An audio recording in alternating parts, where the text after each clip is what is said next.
दूसरा अध्याय। महान मंदिर। एक सजीव चीज दिखाई दिया।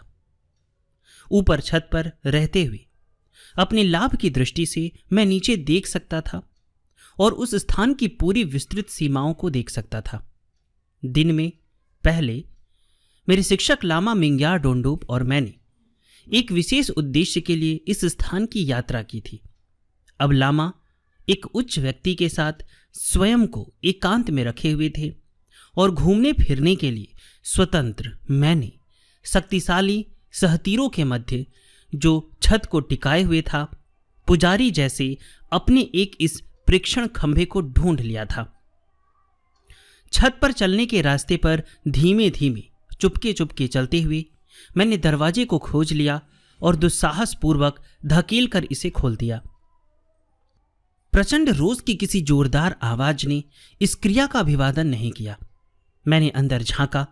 स्थान खाली था, इसलिए मैं घुसा और मैंने स्वयं को मंदिर की दीवार के अंदर बने हुए पत्थर के छोटे कमरे की तरह के पत्थर के एक छोटे कक्ष में पाया। मेरे पीछे लकड़ी का एक छोटा दरवाजा था, उसके एक तरफ पत्थर की दीवारें और मेरे सामने शायद 3 फुट ऊंचे पत्थर के टाण थे। मैं शांतिपूर्वक आगे बढ़ा और अपने घुटनों पर बैठ गया, जिससे केवल मेरा सिर उस पत्थर के टाण के ऊपर था। मैंने अपने आप को स्वर्ग में एक देवता की तरह, नाचीज मृत्यु लोगों की तरह झांकते हुए मंदिर के फर्श पर अनेक अनेक फुट नीचे मंद मंद अंधेरे में नीचे की तरफ झांकते हुए अनुभव किया। मंदिर के फर्श पर अनेक अनेक फुट नीचे मंद मंद अंधेरे में नीचे की तरफ झांकते हुए अनुभव किया। मंदिर के बाहर जामुनी संध्या अंधकार के लिए रास्ता छोड़ रही थी। बर्फ से ढकी चोटियों से पीछे डूबते हुए सूर्य की मंद पड़ रही अंतिम किरणें बहुत ऊंची ऊंची पर्वत श्रेणियों में उड़ती हुई आनंददायक फुहारों को प्रकाश के बर्फ के आवासी झाग में होकर भेज रही थी। मक्खन के टिमटिमाते हुए सैकड़ों दीपों के द्वारा मंदिर का अंधियारा खत्म हुआ और दूसरे कुछ स्थानों में बढ़ गया। दीप जो प्रकाश के सुनहरे बिंदुओं के रूप में चमक रहे थे, फिर भी वे अपनी चारों ओर एक आभा बिखेर रहे थे। ऐसा लगा मानो तारे मेरे सिर के ऊपर होने के बजाय मेरे पैरों के नीचे हो। बंधी हुई छायाएं अब पतली और लंबाई में बढ़ी हुई छायाएं अब छोटी और मोटी, परंतु हमेशा हास्यास्पद और अजीब छायाएं इस सामान्य से दिखने वाले प्रकाश को असामान्य, अपार्थिव, अद्भुत और वर्णातीत बनाते हुए शांतिपूर्वक मजबूत स्तंभों के आर पार प्रकाश को चुरा रही थी। यह अनुभव करते हुए मानो कि एक आधे संसार में जिसे मैं देख रहा था और जिस पर मैं विचार कर रहा था, उसके प्रति अनिश्चितता के साथ ताकते हुए मैंने नीचे झांका। मेरे और फर्श के बीच में मुझे ईश्वर जैसे दिखने वाले दृष्टिकोण का और अधिक ध्यान दिलाते हुए नीली अगरबत्तियों के धुएं परत के बाद परत उठाते हुए पृथ्वी के बादलों में होकर नीचे तैरते रहे। धूपदानों जो जवान और श्रद्धालु चेलों के द्वारा झुलाए जा रहे थे, में से धीमे धीमे उठने वाले अगरबत्ती के बादल मोटे होकर घुमड़े। वे कदमों से शांत और चेहरे से अटल धीमे धीमे ऊपर और नीचे चल रहे थे। जैसे ही वे घूमे और फिर घूमे, स्वर्णिम धूप दानों में से प्रकाश के लाखों बिंदु परावर्तित हुए और उन्होंने प्रकाश की जगमगाती किरणों को आगे भेजा। अपने लाभ की दृष्टि से मैं नीचे लाल चमकने वाले धूप दानों को, जो हवा के प्रवाह के द्वारा बहाए जाते हुए कई बार लगभग लपटों के रूप में भड़क उठते थे और लाल प्रकाश के झरनों को भेजते थे, शीघ्र ही मर जाने वाली चमक के साथ देख सकता था। ताजा जीवन दिए जाने पर अगरबत्तियों का नीला धुआं मोटे मोटे स्तंभों के रूप में एक खिंचाव वाला रास्ता बनाते हुए और चेलों के पीछे ऊपर की तरफ उठा। ऊपर उठते हुए धुएं ने मंदिर के अंदर एक दूसरा बादल बनाया। मंद वायु का प्रवाह भिक्षुओं पर से गुजरते हुए उन्हें फूलों के हार की तरह घेरते और मरोड़ते हुए एक जिंदा चीज की तरह, एक प्राणी की तरह मंदा सा दिखता हुआ, सांस लेता हुआ और नींद में घूमता हुआ दिखाई दिया। इस कल्पना से लगभग सम्मोहित होते हुए कि मैं एक जीवित प्राणी के अंदर था, उसके अंगों के उठाव और हलचल को देखते हुए उसके स्वयं के जीवन की, शरीर की ध्वनियों को सुनते हुए थोड़ी देर के लिए मैंने टकटकी लगाई। उदासी के माध्यम अगरबत्ती के धुएं के बादलों में से मैं कंधे से कंधा मिलाकर चलते हुए लामाओं, ट्रापाओं और चेलों की श्रेणियों को देख सकता था। वे फर्श पर पालथी मारकर बैठे हुए असीम पंक्तियों में विस्तारित थे। वे सभी, जब तक कि वे मंदिर के दूर भागों में अदृश्य नहीं हो गए, परिचित रगों के पेबंदों के कामों की हिलकारी देते हुए अपनी श्रेणी के पोशाकों में सजीव दिखाई दिए। सुनहरा, केसरिया, लाल, भूरा और एक अत्यंत मंद भूरे रंग की फुलझड़ी जैसा, ये सभी रंग जैसे जैसे उनके पहनने वाले चलते थे, सजीव होते हुए और एक दूसरे में बहते हुए दिख रहे थे। मंदिर के मुहाने पर दलाई लामा के 13वें अवतार संपूर्ण बौद्ध विश्व में सर्वाधिक सम्मानित व्यक्ति, पवित्रतम, अंतरतम बैठे हैं। कुछ समय के लिए मैंने ध्यानपूर्वक देखा, गहरी आवाज वाले लामाओं के जोर से किए गए मंत्र जाप को छोटे चेलों की तिगुनी तीव्रता के स्वर के साथ सुना, अगरबत्ती के धुओं को गहरे कंपनों के साथ सहानुभूति में कंपन करते हुए देखा। रोशनियां अंधेरे में टिमटिमाई और विस्थापित हुई। अगरबत्ती धीमी जल रही थी और फिर से लाल चिंगारियों के झरने से भरपूर हो उठती थी। प्रार्थना सभा भिनभिनाती रही और मैं वहां घुटनों के बल बैठा देखता रहा। मैं नृत्य करती हुई छायाओं को बढ़ते हुए और दीवारों पर मरते हुए देखता रहा, जब तक कि मैं कठिनाई से ही जान सका कि मैं क्या कर रहा था और कहां नहीं था। मैंने प्रकाश के चमकते हुए महीन महीन बिंदुओं को देखा। सामान्य जीवन अवधि से परे, सालों के भार से झुका हुआ एक वयोवृद्ध लामा धीमी से अपनी श्रेणी के बंधुओं के बीच चला। उसके पीछे हाथ में एक प्रकाश और अगरबत्तियों की कड़ियों के साथ सावधान ट्रापा लोग उछले, अंतरतम को दंडवत करते हुए और पृथ्वी के चारों कोनों को नमन करने के लिए धीमे से मुड़ते हुए। अंत में उसने मंदिर के अंदर भिक्षुओं की एक सभा का सामना किया। इतनी अधिक वृद्धि के लिए आश्चर्यजनक रूप से मजबूत आवाज में उसने जपना प्रारंभ किया। हमारी आत्माओं की आवाज सुनो, ये माया का लोक है। पृथ्वी पर जीवन एक स्वप्न के अतिरिक्त कुछ नहीं है, परंतु शाश्वत जीवन के समय की तुलना में यह मात्र एक पलक झपकने के समान है। तुम सभी जो उदास हो, दबे हुए हो, हमारी आत्माओं की आवाज सुनो। छायाओं और दुखों का ये जीवन समाप्त हो जाएगा और न्यायपूर्ण व्यक्तियों पर शाश्वत जीवन की भव्यता आगे जाकर चमकेगी। अगरबत्ती की पहली काड़ी जलाई जाती है ताकि परेशानी में पड़ी हुई किसी आत्मा का पथ प्रदर्शन किया जा सके।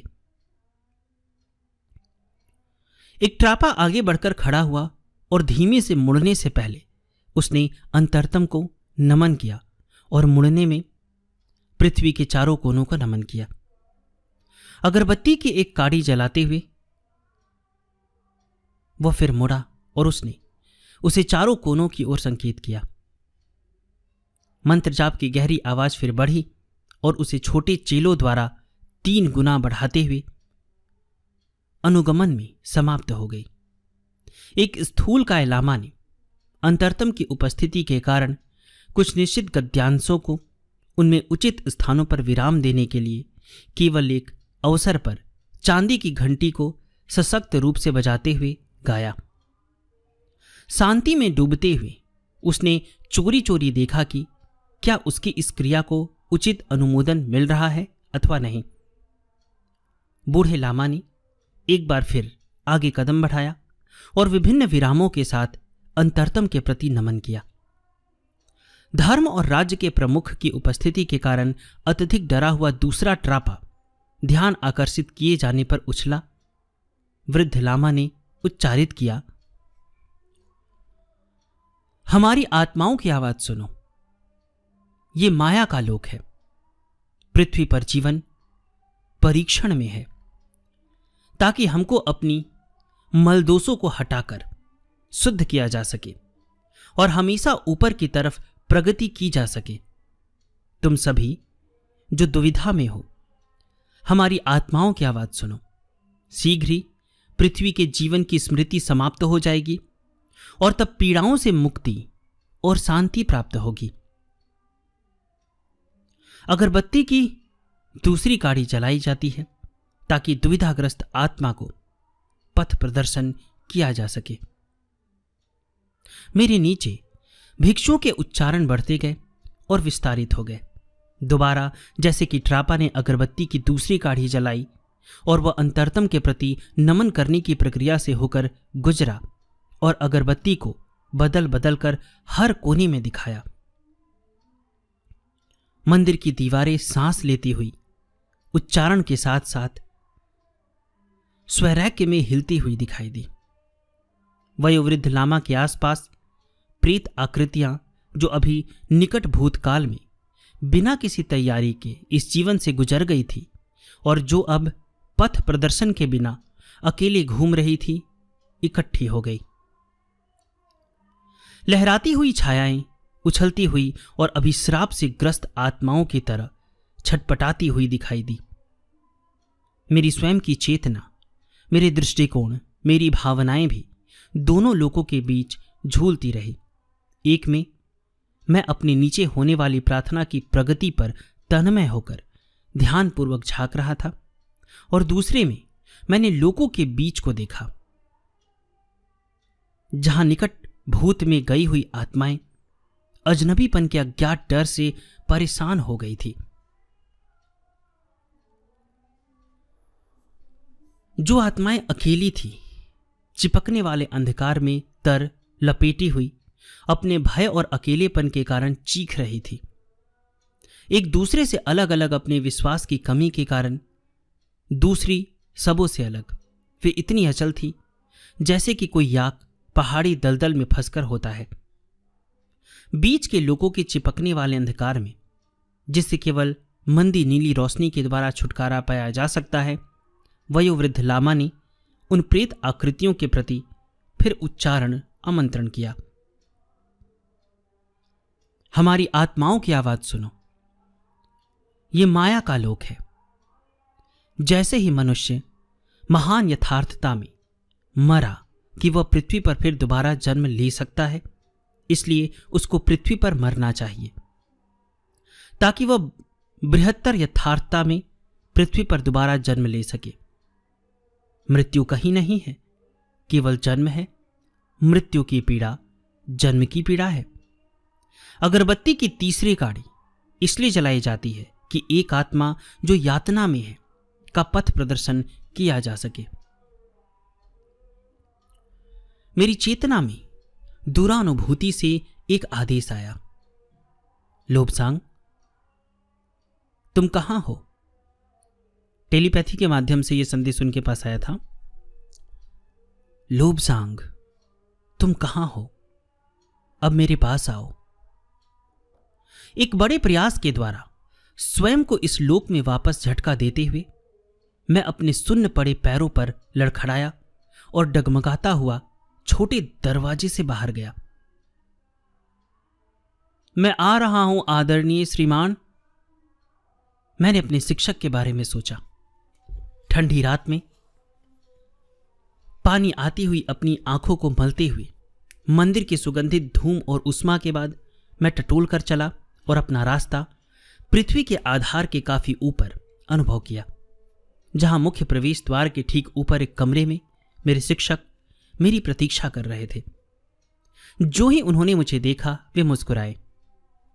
हे भगवान, लोबसांग, वह खुशी से चिल्लाए, तुम ऐसे दिख रहे हो मानो तुम एक प्रेत हो। श्रीमान, मैंने उत्तर दिया, मैंने अनेक देखे हैं। आज रात को लोबसांग हम यही रहेंगे, लामा ने कहा। हम कल जाएंगे और राज ज्योतिषी को मिलेंगे। तुमको रुचिपूर्ण अनुभव होगा, परंतु अभी यह समय है पहले खाने का और तब सोने का। जब हमने खाना खाया, जो मैंने मंदिर में देखा था उस पर विचार करते हुए और इस पर आश्चर्य करते हुए कि यह किस प्रकार से माया का लोक था, हम पहले से ही विचार मग्न थे।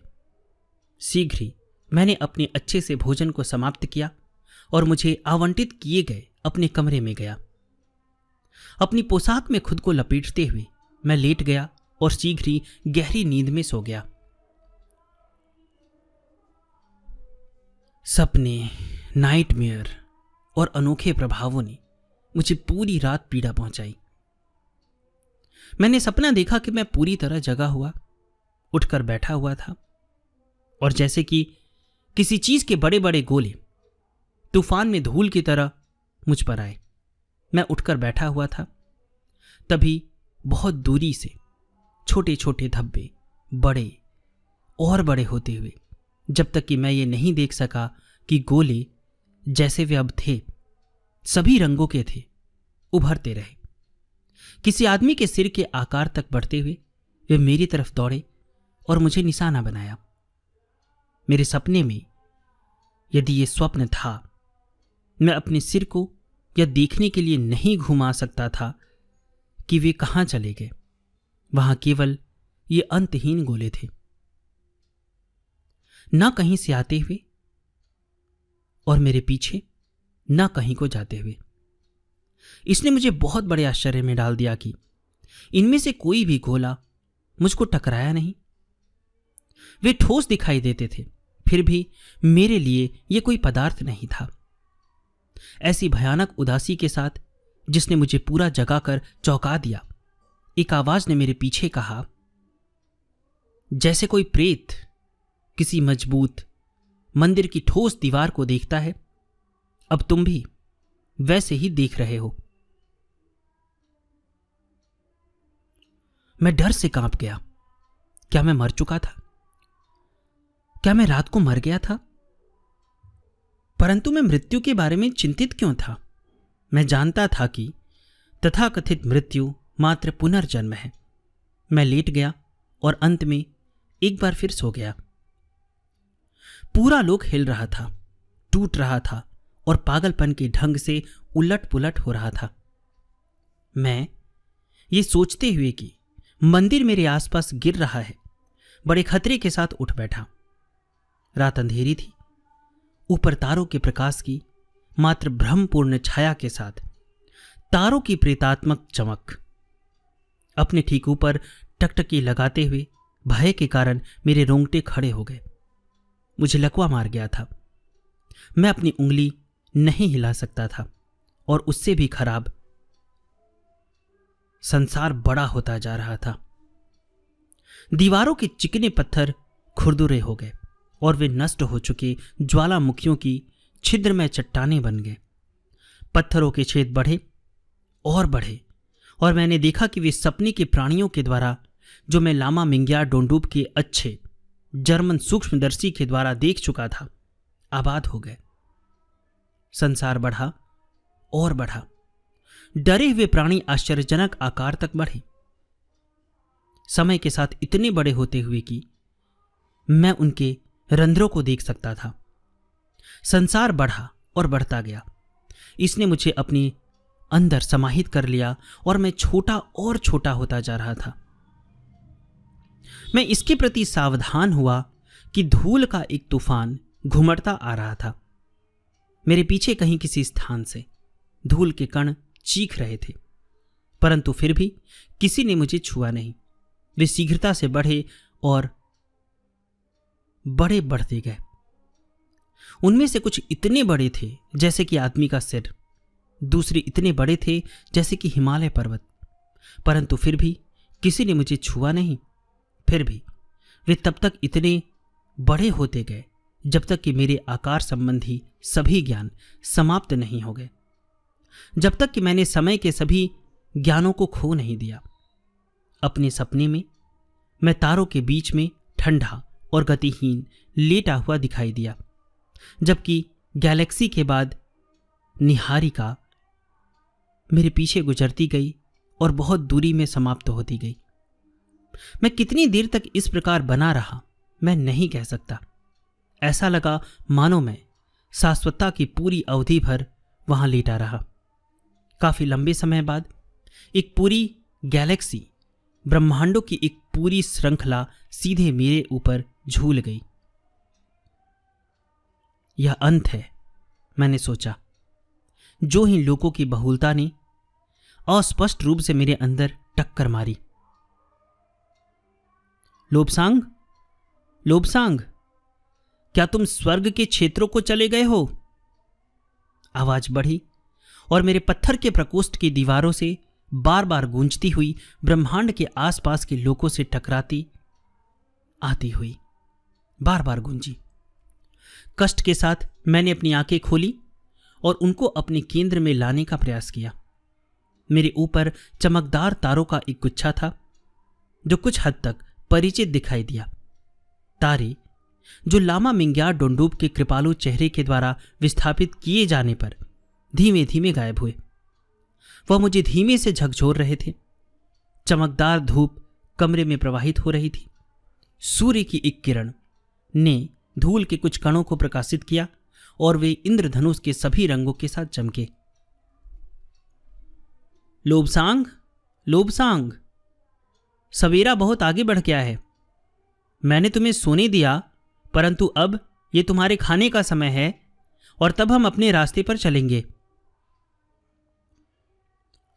डर के साथ मैं अपने पैरों पर हड़बड़ाया। आज सुबह मैं उदास था। मेरा सिर मुझे अत्यधिक बड़ा लग रहा था और मेरा मन अभी भी रात के स्वप्नों में खोया हुआ था। अपनी नाम मात्र की वस्तुओं को अपनी पोशाक के सामने के हिस्सों में रखते हुए मैंने तसंपा की खोज में कमरा छोड़ दिया। हमारा सह खाद्य गिरने के भय से कठोरता से लटकते हुए मैं खूंटी वाली सीढ़ियों से नीचे गया। नीचे वहां जहां रसोइये भिक्षु आसपास मटर गश्ती कर रहे थे। मैं खाने के लिए आया हूं, मैंने मधुरता से कहा। खाना? सुबह के इस वक्त? यहां से दफा हो जाओ। प्रमुख रसोइया भिक्षु दहाड़ा। बाहर पहुंचते हुए वह मुझे एक मुक्का मारने ही वाला था, तब एक दूसरा भिक्षु भर्राई हुई आवाज में फुसफुसाया, ये लामा मिंग्यार डोंडूब के साथ है। प्रमुख रसोइया भिक्षु उछल पड़ा, मानो कि उसे बर्ड ने डंक मार दिया हो। तब उसने अपने सहायक को दहाड़ते हुए कहा, ठीक है, तुम किस चीज का इंतजार कर रहे हो? इस बच्चे को अपना नाश्ता दो। सामान्यतः मेरे अपने चमड़े के बटुए में, जिसे सभी भिक्षु अपने साथ ले जाते हैं, पर्याप्त जौ होना चाहिए था, परंतु चूंकि यह हम यात्रा में थे, मेरी आपूर्तियां समाप्त हो गई थी। सभी भिक्षु, कोई बात नहीं, भले ही वे चेला, ट्रापा या लामा हो, जौ से भरा हुआ चमड़े का थैला और उसे खाने के लिए एक कटोरा अपने साथ ले जाते थे। तसंपा को मक्खन वाली चाय के साथ मिलाया जाता था और इस प्रकार तिब्बत का सह खाद्य उपलब्ध कराया जाता था। यदि तिब्बत के लामा मठ अपनी भोजन सूचियों को छपवाएं तो वहां केवल एक ही शब्द छापना पड़ेगा, तसंपा। अपना खाना खाने के बाद कुछ हद तक तरोताजा होते हुए मैं लामा मिंग्यार डोंडूब के साथ चला और हमने घोड़े की पीठ पर सवार होकर राज ज्योतिषी के लामा मठ के लिए यात्रा प्रारंभ की। जब तक हमने यात्रा की, हमने परस्पर बात नहीं की। मेरे घोड़े की एक विशेष चाल थी, जिसके कारण यदि मैं अपने स्थान पर बैठे रहना चाहूं तो मुझे पूरा ध्यान देने की आवश्यकता होती थी। जैसे ही हम लिंगखोर वाली सड़क पर आगे बढ़े, तीर्थयात्रियों ने मेरे शिक्षक की उच्च श्रेणी की पोशाक को देखते हुए उनसे आशीर्वाद देने के लिए निवेदन किया। इसे पा लेने पर, ये देखते हुए मानो कि वे मोक्ष के आधे रास्ते पर थे, उन्होंने अपनी पवित्र परिक्रमा जारी रखी। शीघ्र ही हमने अपने घोड़ों को फर के पेड़ों के झुरमुटों के बीच चलाया और पथरीले रास्ते पर, जो राज ज्योतिषी के घर की ओर जाता था, आ गए। आंगन में भिक्षु सेवकों ने हमारे घोड़े को हमसे ले लिया और कम से कम मैं ध्यानपूर्वक अंत में जमीन पर उतरा। वह स्थान भीड़ भरा था। वहां उपस्थित होने के लिए उच्चतम लामा लोग हमारे देश की सभी दिशाओं से आए थे। राज ज्योतिषी उन शक्तियों के साथ वार्तालाप करते जा रहे थे जो संपूर्ण विश्व के ऊपर शासन करती है। मुझे अंतरतम के खास आदेशों के द्वारा खास व्यवस्था के अंतर्गत वहां उपस्थित होना था। लामा मिंग्यार डोंडुब के बगल में हमें वह स्थान दिखाया गया जहां हमें सोना था, दूसरे अनेक चेलों के साथ, किसी साइका में नहीं। जैसे ही हम प्रमुख भवन के एक छोटे मंदिर से होकर गुजरे, मैंने सुना, हमारी आत्माओं की आवाजों को सुनो, ये माया लोक है। मैंने अपने शिक्षक से पूछा, श्रीमान, यह लोक किस प्रकार से माया का लोक है? उन्होंने एक मुस्कुराहट के साथ मेरी तरफ देखा। ठीक है, उन्होंने उत्तर दिया। यथार्थ क्या है? तुम इस दीवार को छुओ और तुम देखोगे कि तुम्हारी उंगली पत्थर के द्वारा रोक दी जाती है। इसलिए तुम ये तर्क देते हो कि दीवार एक ठोस के रूप में मौजूद है जिसमें से कोई भी चीज आर पार नहीं जा सकती। खिड़कियों के परे हिमालय की पर्वत श्रेणियां पृथ्वी की रीढ़ की हड्डी की तरह मजबूती से खड़ी हैं। फिर भी एक प्रेत और तुम अपने सूक्ष्म शरीर से पर्वतों के पत्थरों के बीच से, जैसे कि तुम हवा में चल फिर सकते हो, स्वतंत्रतापूर्वक घूम सकते हो। मैंने पूछा, परंतु ये सब माया कैसे है? रात को मैंने एक सपना देखा जो वास्तव में एक भ्रम था। मैं इसके सोचने के विचार पर भी पीला पड़ता अनुभव करता हूं। मेरे शिक्षक ने, जब मैंने उन्हें उस स्वप्न के बारे में बताया, इसे असीम धैर्य के साथ सुना और जब मैंने अपनी कहानी खत्म की तो उन्होंने कहा, मुझे तुम्हें माया के लोक के बारे में बताना पड़ेगा। यद्यपि एक क्षण के लिए ही सही, हम पहली बार राज ज्योतिषी से मिलने